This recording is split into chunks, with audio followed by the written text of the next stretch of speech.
On this episode of Grassroots Garage, we have Ben's Toyota Crown Coupe on a windy mountain road.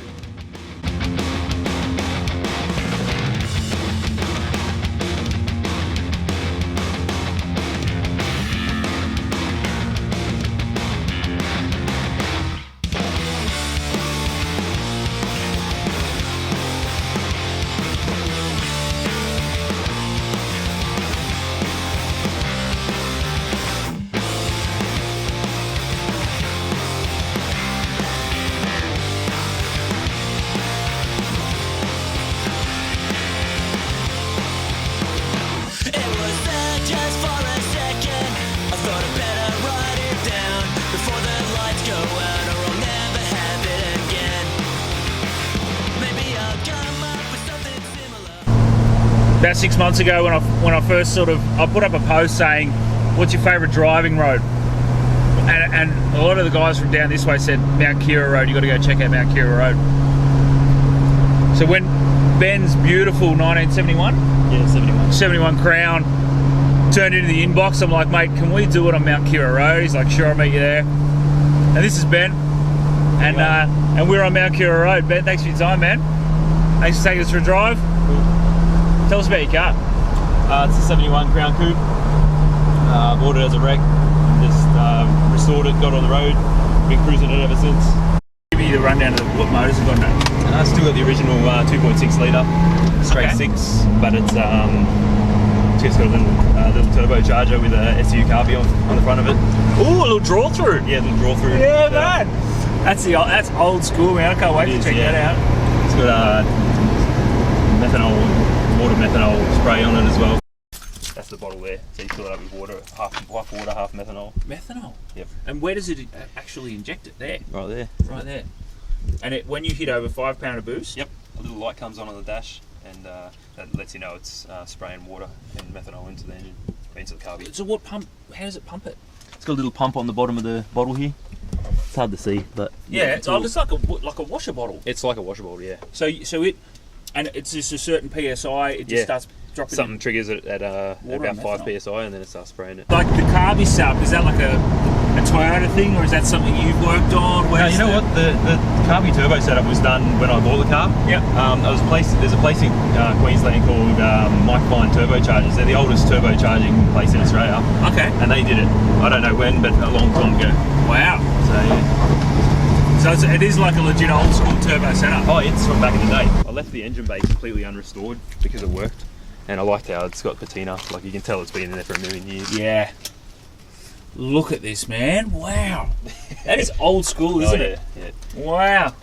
Yeah, it's funny, yeah. Like it works really good though. Like I said, it's super reliable. Yeah. And, it goes alright too. Like compared to a stock one, it goes pretty good. I mean, at 2.6. 2.6 litre overhead cam. Yep.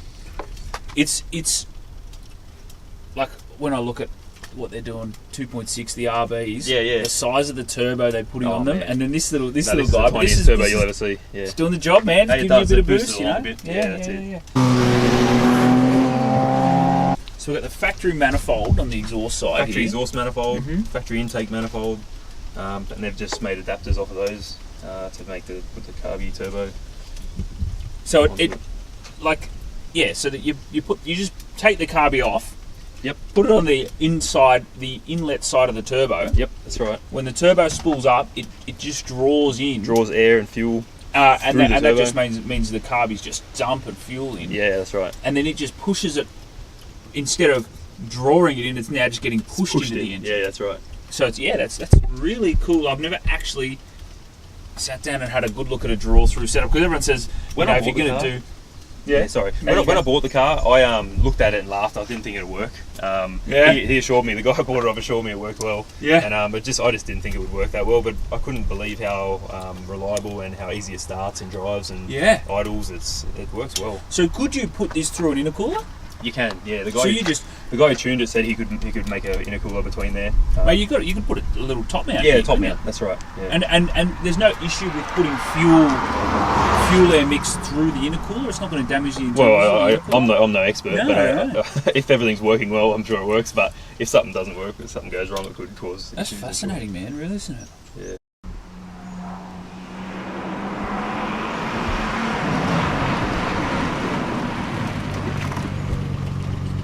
So how long have you had the car? I've had the car for about 2.5 years. Yeah. Yep, I bought it as a wreck. And I saw it in primer. Yes. So you bought it. What did it look like when you bought it? It was an unfinished project when I bought it. It had all been pulled apart. Okay. Some of the rust had been cut out, and it was just sort of left for dead. So So it was carby turbo. it was Cubby Turbo. It wasn't running, but they said it did run when they bought it. Okay. So And how long had they had it sitting around for? he had it sitting around for about 10 years. Wow. And With obviously with big plans Big that never plans. sort of. yeah, no, he just didn't quite get it finished. I think family got in the way of what he was doing. So Okay. I took it over. I took it from there, and then just basically stripped it all apart, sandblasted it, and welded all And when you rust sandblasted it, you found some things underneath there that needed a bit of work. When I blasted, I was pretty disheartened. It was a rough shell. It's terrible. I don't think I'll ever sandblast the car because of that exact You reason. find so man. much more stuff than you yeah, expect. it's The car had been side swiped, and it was so rusty. yeah. So have you got a background in panel beating? You know, Yeah, I'm a spray painter. Oh, yeah, mate. Yeah. Okay. Yeah, just tinkering around the cars. That's handy. Yeah, it does help. For costs, it does. Give me a bit of your history in cars. Where did it sort of come from? Well, I've been in cars ever since I was 12, 13 years old. Yeah. I was into V8s and old Holdens and stuff first, but then pretty quickly I got into Japanese cars, mainly Mazda rotaries for a long time. Oh yeah, nice. Yeah. But I had a lot of rotaries early days, and then I sort of got priced out of the market because they went up in value, so I sort of started looking for other stuff. First Japanese car was a Mazda 1000 U. Oh, nice. Yeah. Rotary. Yeah, it was eventually. Yeah. Initially it wasn't, but later on it turned into a 13B turbo. Nice. This is my favourite question, man. Yep. For all the rotary guys, everyone's got one. Yep. What's your first rotary memory? Yeah, I got a first rotary memory. I was my mate told me that his mate had a RX2 sedan and it had a rotary, it had a 13B extend port in it. And he took me to his house and we went for a drive in it. And I loved how it revved like a motorbike, sounded like a motorbike. Yeah. Everyone, and I think everyone can pinpoint. Yeah. I'm obsessed with this, man. I think everybody can pinpoint the first time, you know, as a kid, they've gone, they hear this brap, brap, brap, brap, and you're like, what's that? Yeah, what kind of car is that? Yeah, I didn't understand them. And I'm sure it's the same with first time you saw a V8, Yeah. first time you this and that, but the rotary is just such a thing where I just think everyone's got to think, mate, I've got a couple of them, but I remember being like 8 years old. Yep. And being in my mum's Toyota Tarago, sitting in the back of the Toyota Tarago, and this brown Series 1 RX-7 put up next to us. It must have been a massive bridgie. Yep. Not many mufflers on the thing. And it's brapping away, and my mum's like, oh gosh, he's wasting fuel sitting there. I'm going, yeah, but I want it. No, they got a unique sound. Oh yeah, and then I remember walking to school as a teenager, and one of the guys from down, like, you know, a few streets over had an RX-3, green RX-3, and then his younger brother ended up building a really nice 12A turbo Capella. Yep. But mate, I just remember him just going, I love these things. Yeah, eh? they get you hooked. The sound and the way they drive and the way they rev.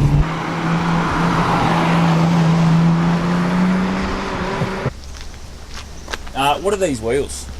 They're just what are they? Rotor wheels. Rotors, yeah. Beautiful wide offset, man. Yeah. Standard brakes? Standard disc brakes. Yep. And drums on the back. Okay. Yep. Yep.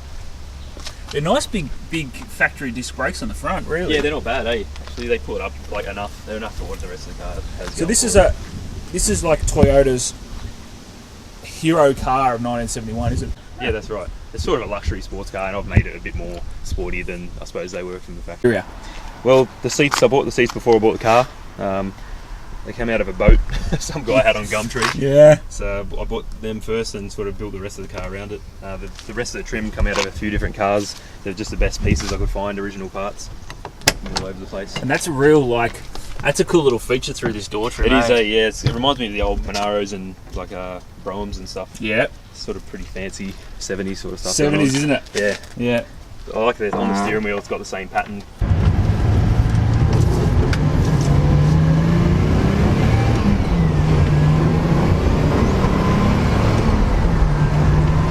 So that's it for Grassroots Garage. We're in Ben's beautiful Toyota Crown Coupe. Hope you enjoyed this car. Hope you've enjoyed Mount Kira Road. stunning little bit of road. Could do with a resurface and tidy up a couple of the potholes, but that's all right. And Ben, thanks for your time, mate. Really appreciate it. No worries, man.